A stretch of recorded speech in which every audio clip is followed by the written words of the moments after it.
Peace, peace, peace and love. This is yours truly, General Power Noli Shadows of the House of Hip Step, back with another video on this NGR Exposed platform. And of course, as always, we're going deep into my book, NGR, What Does It Mean? An expose on the N-word from a hip-hop perspective, which can be purchased on Amazon. And it is available in paperback, audiobook, and Kindle. And today we're going to be going into page 157 in my book, in a section called What If I Was White? And before we get into that, I just want to give a strong shout out to my man Star over at the Star Report. My book is currently being featured on his platform, on his YouTube platform. So I encourage everybody to go over there, subscribe to his channel, and give him a shout out as my book's being featured on this platform as we speak. Thanks, Star. So let's get right into this. This is taken from page 157, and I titled the section, What If I Was White? And the reason that I titled it, What If I Was White, is because every section in my book is titled after a hip-hop song. And this is a song from Eminem and Sticky Fingers from Onyx called What If I Was White? What if I was white? What if I was white? What if he was white? White, white, white, white. So it was a cool song. But this is all about if white cats use the N-word. And I don't really care for the terms black and white, because black and white, I talk about it in the book. These are terms that are very divisive, and if you look up the definition of both of them, you'll see what I mean and why I say you may want to look at that. And I do understand, the Black Power movement and the black man and all these terms that we've come to grow and love and hear quote unquote black people using. But even in that, we still want to look at the facts and always be informed about the words that we use, right? So, but this section is about on white people using the N-word, right? So-called quote unquote white people using the N-word. So it starts off like this.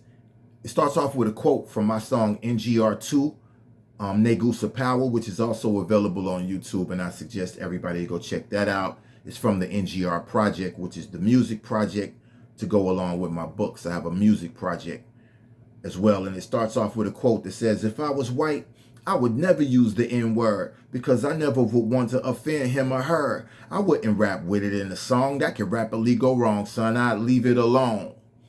And that's a quote from NGR2, Negusa Power. And it goes on to let's start with page 158 now. As I stated earlier, on many occasions, I have had white American youth approach me during a conversation with me and throw out the N-word with the A, of course, like as in nigga, almost as if to see how it would respond. I was shocked at their boldness and confidence as they were saying it, because if it were me and the shoe was on the other foot, knowing what I know now, I would be a little concerned about a fist coming in my direction. However, I've observed that this is not always the case, and that certain individuals don't share that sentiment. But in today's times, one may not be too surprised to hear a white American youth blurt out the N-word in casual conversation with other white people, or even among their black friends.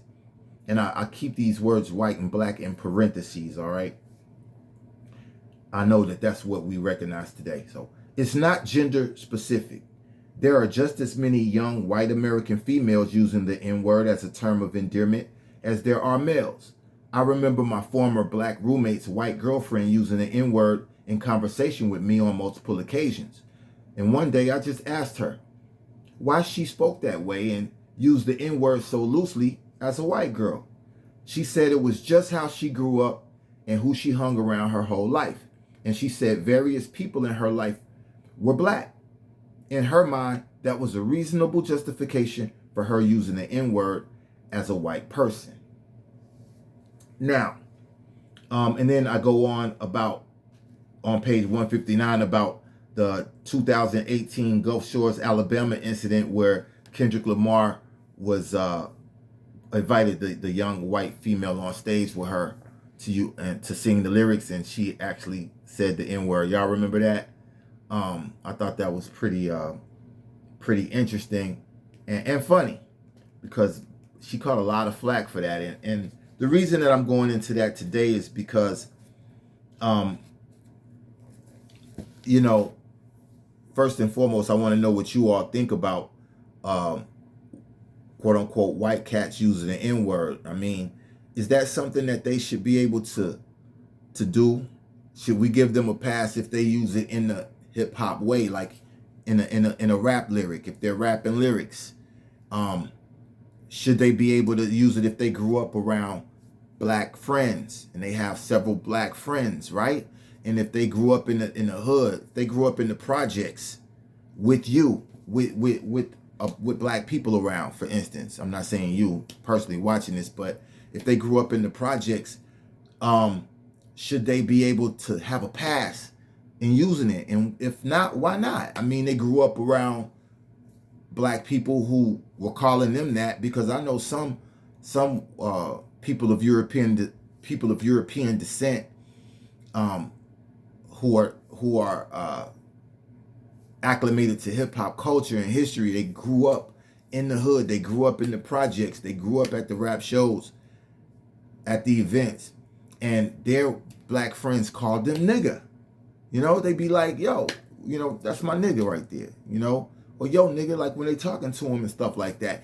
You've seen it, I've seen it. And if you haven't seen it, trust me, trust us, it does go on. It's and it's really weird to me, because, you know, when I was growing up, I always thought that if I was a white kid, right, I wouldn't want to use the N-word. I would think that it might offend somebody. I would be worried about it being really offensive to a black person, to a person of black and indigenous descent. I would worry about, you know, creating violence, because, you know, what's a lot of these young white kids is just that they don't know their history.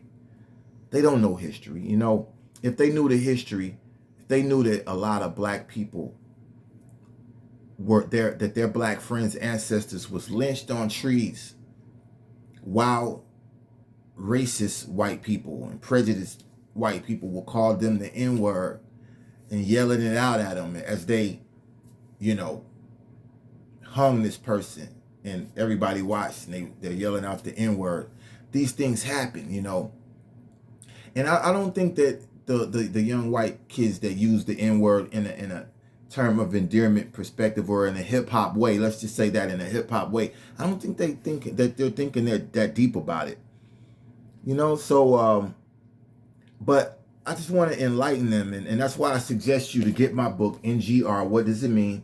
An expose on the N-word from a hip hop perspective. So even you, as any white kid that may be watching this, that's in the hip hop and that may be using the N-word, so that you can understand it better, what you're saying, you know, how it affects people. Yes, it did come originally from Africa, and whenever you're using the N-word and calling a black kid that, a black person, the N-word, you're calling them a king, you're calling them an emperor, you're calling them divinity according to the original definition of the word.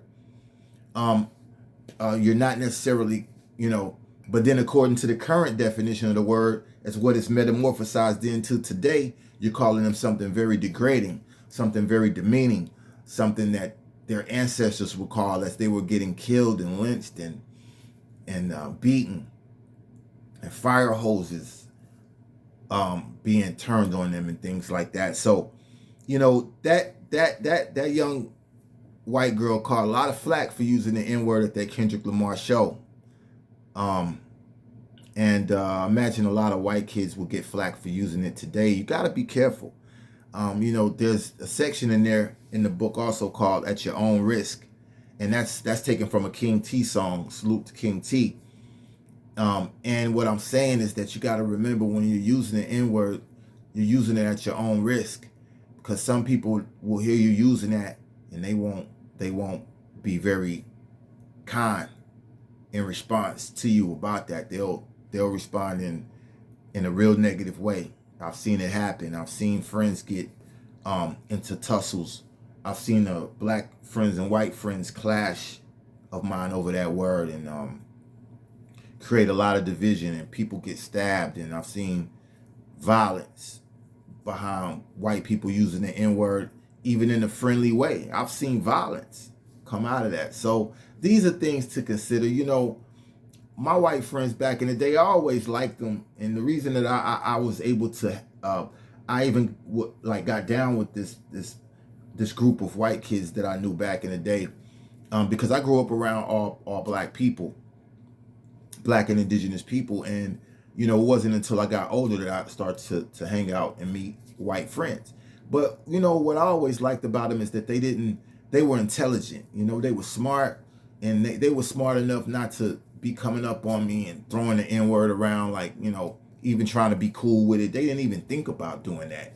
It wasn't even a question, and I never even once expected it from them. So, you know, and I just thought that that was common sense, and you know, they always showed me that respect, and yeah, I just think it's respectful, and I think it's gonna be based upon who you run into, you know, and that's the thing, is that you never know who you run into. Some people you run into may be okay with that, and some may not. But I encourage you to get my book, NGR, What Does It Mean? An expose on the N-word from a hip-hop perspective, available on Amazon in audiobook, so you can just listen to it, just play it, roll around, bump it, paperback and Kindle. But yeah, man, the whole purpose of this platform is for unity, trying to bring people together and not create division. All right. So yours truly, General Power Noli Shadows, with another informative video on the N-word. And just remember, spread love, not hate. Peace.